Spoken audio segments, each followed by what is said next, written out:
Bachelor of hotel management లో university first rank, second rank, third rank. Sun international, Visakhapatnam, Hyderabad. ఆడవారి మాటలకు అర్థాలే వేరులే అనే పాటను ఇప్పుడు కాస్తంత మార్చుకుని బీఆర్ఎస్ ఎమ్మెల్యేల మాటలకు అర్థాలే వేరులే అని రాగాలు తీయాల్సిన పరిస్థితి వచ్చింది.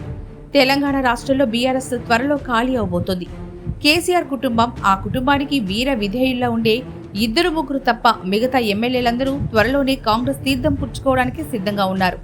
ఇప్పటికే కొంతమంది కాంగ్రెస్ తీర్థం పుచ్చుకొని ప్రశాంతంగా ఉన్నారు.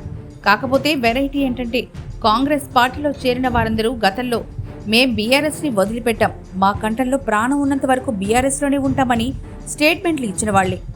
ఏ బీఆర్ఎస్ ఎమ్మెల్యే అయినా మీడియా ముందుకొచ్చి నేను బీఆర్ఎస్ లోనే ఉంటా, నేను కాంగ్రెస్ పార్టీలో చేరుతున్నానని పుకార్లు క్రియేట్ చేసే వాళ్ల మీద కేసు పెడతా అని స్టేట్మెంట్ గనక ఇచ్చారంటే త్వరలో వారు బీఆర్ఎస్ లో చేరిపోతున్నారు అన్న విషయాన్ని జనం అర్థం చేసుకోవాలి.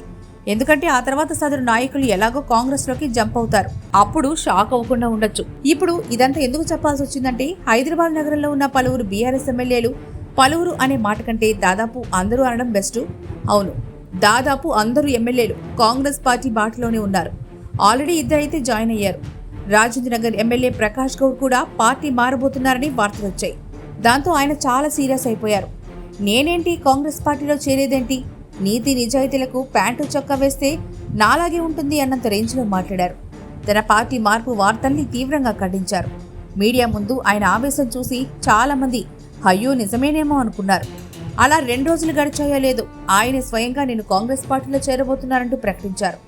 ఇలా ఉంటాయి రాజకీయ నాయకుల వ్యవహారాలు.